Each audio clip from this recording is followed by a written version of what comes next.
अखंड मंथन के सभी दर्शकों को नमस्कार। मैं हूं शेखर त्रिपाठी और आप देख रहे हैं हमारा चैनल अखंड मंथन। आगे क्या होने वाला है सीरीज के इस अंक में आप सभी का हार्दिक स्वागत है, अभिनंदन है। जैसे कि आप सभी ये जानते हैं कि कलयुग की आयु 4,32,000 वर्ष की है, लेकिन अब ये कलयुग 7 महीने बाद ही समाप्त होने वाला है और इस 7 महीने के बाद जो होगा वह इतिहास बन जाएगा। लेकिन इन 7 महीनों के पहले जो होगा वह भी इतिहास बन जाएगा। 30 मार्च 2025 का वह दिन जब इस धरती पर एक नए युग का शुभारंभ होने वाला है। वैसे तो कलयुग के कई लक्षणों के बारे में आप सभी को जानकारी होगी ही कि कलयुग के अंतिम कालखंड में मनुष्य की आयु 18 से 30 वर्ष के बीच रह जाएगी और मनुष्य की ऊंचाई भी घटकर 10 इंच तक रह जाएगी। लेकिन अभी की बात करें तो ऐसा कुछ हुआ नहीं है, ना मनुष्य की आयु घटी है और ना ही ऊंचाई। फिर भी कलयुग का अंत होने जा रहा है। तो अभी से काउंटडाउन आरंभ कर दीजिए, क्योंकि अब मात्र 7 महीने ही शेष बचे हैं इस युग का अंत होने में। अब आप सोच रहे होंगे कि इन 7 महीनों में ऐसा क्या हो जाएगा कि सब कुछ बदल जाएगा। तो ये बात तो हम भी नहीं जानते, ऐसा क्या हो जाएगा कि सब बदल जाएगा। लेकिन इतना तो जानते हैं कि जो भी होगा अचानक से होगा। इसकी पूर्व सूचना किसी को पहले से नहीं दी जा सकेगी। अगर पहले घटी घटनाओं की बात करें तो आपको याद होगा कि 19 जनवरी 1990 जब जम्मू कश्मीर में कश्मीरी पंडितों का नरसंहार हुआ था, तब क्या संसार के लोगों को ये पता था कि ऐसा कुछ होने वाला है? ये बात तो स्वयं कश्मीरी पंडित भी 19 जनवरी की शाम ढलते ढलते भी नहीं जानते थे कि आज रात उनको मौत के घाट उतारे जाने वाला है। और तो और 11 जनवरी 1966 में जब ताशकंद समझौते के दौरान तत्कालीन प्रधानमंत्री लाल बहादुर शास्त्री क्या ये जानते थे कि आज की रात उनके जीवन की आखिरी रात होने वाली है?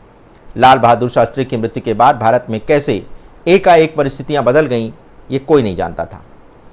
31 अक्टूबर 1984 का वह दिन जब तत्कालीन प्रधानमंत्री श्रीमती इंदिरा गांधी की हत्या उन्हीं के अंगरक्षकों के द्वारा कर दी गई, तब क्या कोई जानता था कि जिसके पास उनकी सुरक्षा का जिम्मा है एक दिन वही उनकी हत्या कर देगा? और कैसे इसी 31 अक्टूबर के बाद जो सारे देश में सिख भाइयों का नरसंहार हुआ था, क्या वे 31 अक्टूबर को पहले ये जानते थे कि उनके घर में आग लगने वाली है? क्या सिख भाई ये जानते थे कि ये नरसंहार सरकार द्वारा प्रायोजित होगा और उनकी रक्षा करने के लिए कोई नहीं आएगा? और जब इस तरह की घटनाएं पहले भी हो चुकी हैं तो आपको क्या लगता है कि आने वाली जो घटनाएं हैं क्या उसकी पूर्व सूचना आपको मिलेगी? तो देखा आपने कैसे कि एक ही दिन में सारी परिस्थितियां एकाएक बदली कि लोग ये सोच भी नहीं पाए कि क्या हो रहा है। 21 मई 1991 जब राजीव गांधी की बम ब्लास्ट में मृत्यु हुई थी, तो क्या उन्हें पहले पता था कि उनके साथ कुछ ऐसा होने जा रहा है? और इसी दिन सारे भारत का इतिहास एक तरह से बदल करके रख दिया गया। 26 जनवरी 2001 याद है ना, जब गुजरात के भुज के अंदर भूकंप आया और रातों रात क्या स्थिति बन गई आपको पता होगा। कल तक जो महलों में निवास कर रहे थे उनका महल अब मलबा बन चुका था। सारी धन दौलत ऐशो आराम का जीवन एक पल में तबाह को होकर रह गया। मात्र कुछ सेकंड में धरती क्या हिली, सारा का सारा नक्शा ही बदल गया। अधिक दूर मत जाइए, जब कोरोना में 2020 में रातों रात लॉकडाउन की घोषणा हुई, तब क्या कोई जानता था कि अब लॉकडाउन लगने वाला है और ये कब खुलेगा? जो था वहीं ठहर गया और इस तरह से पूरा संसार कमरे में बंद हो गया। 9/11 का हमला आपको याद ही होगा, जब अमेरिका के वर्ल्ड टावर सेंटर पर अलकायदा के आतंकवादियों ने जहाज से हमला करके पूरा का पूरा टावर धराशायी कर दिया। अमेरिका की सारी सुरक्षा एजेंसियां मुंह देखती रह गईं और उनकी आंखों के सामने ही एक बिजनेस सेंटर धूल में मिल गया। अचानक से सारे संसार की सियासी स्थितियां बदल गईं। और तो और द्वापर युग का महाभारत भी तो मात्र 18 दिन तक ही चला था, लेकिन उसके बाद भारत की भूमि रक्त से रंजित हो गई थी और आज तक उस महायुद्ध के निशान देखे जा सकते हैं। तो जो लोग ये सोच रहे हैं कि कलयुग 4,32,000 वर्ष का है, तो क्या आप इतने समय तक जीवित रह सकेंगे? क्योंकि अधिकतम आपकी हमारी आयु 100 वर्ष की होगी और इस 100 वर्ष से पहले या इसके बाद में क्या हुआ होगा हम में से कोई भी नहीं जानता।